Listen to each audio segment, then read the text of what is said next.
लोगों ने एक तरफा महायुति गठबंधन को ला दिया कि आप जो चाहते हैं उनमें से कुछ ना कर पाए।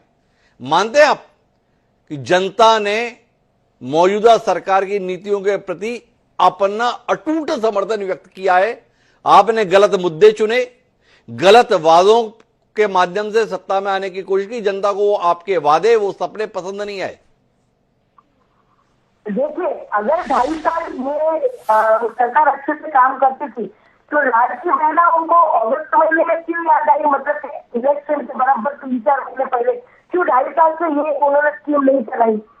दूसरी बात, युवाओं को रोजगार की जो बात करें तो सारे अच्छे प्रोजेक्ट आज महाराष्ट्र से गुजरात गए। देखो, गुजरात भी भारत का हिस्सा है, हमें गुजरात से कोई आपत्ति नहीं है कि चलो उधर गया, लेकिन जो महाराष्ट्र के हिस्से का था वो यहाँ से वहां नहीं भेजना। फहमीदा जी, थोड़ी मेरी बात के साथ जुड़ने की कोशिश कीजिए ना। चुनाव खत्म हो गया, अभी चुनाव प्रचार नहीं चल रहा है।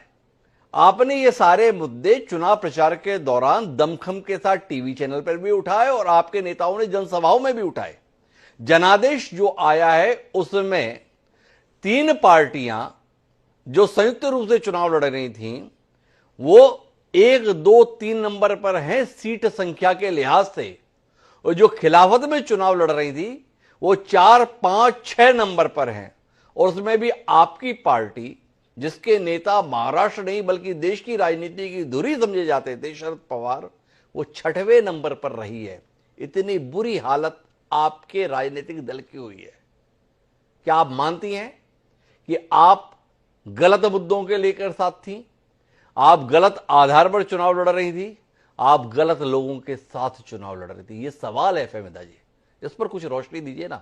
चुनाव खत्म हो गया, हम परिणाम पर बात कर रहे हैं। जी देखिए हिमांशु जी, मैं बोलूंगी नहीं कि हम गलत लोगों के साथ चुनाव लड़ रहे थे, क्योंकि हम जो थे हम बराबर लोगों के साथ चुनाव लड़ रहे थे जो असली शिवसेना है। क्योंकि बाप कभी किसी का बदलता नहीं है सर। इन्होंने तो बाप भी चुरा है, चिन्ह भी चुरा है। आज पवार साहब के ऊपर लोग जो उंगली उठा रहे हैं कि उन्होंने खंजीर होगा, लेकिन पवार साहब ने नए चिन्ह के साथ में नए तरीके से चुनाव लड़ा।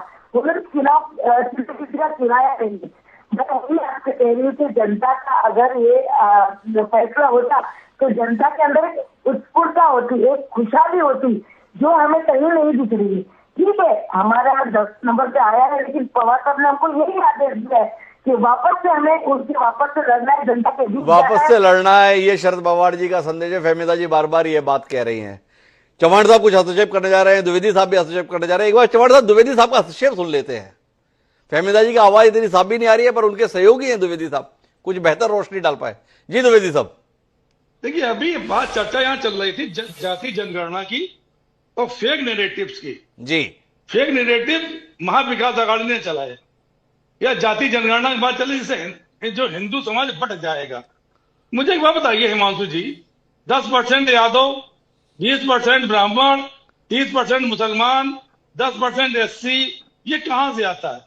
कि जनगणना से तो आता है ना, गणना करने से आता है ना। अगर हम कह रहे हैं जाति जनगणना अगर सही से ढंग से कर ली जाए कि 140 करोड़ जनता है कि 150 करोड़ जनता है और कितने कौन कौन है, अगर उसके बारे में जानकारी मिल जाए तो क्या इससे देश बढ़ जाएगा? देश कट जाएगा? एक है तो सेफ नहीं हो पाएंगे। पहली बात तो ये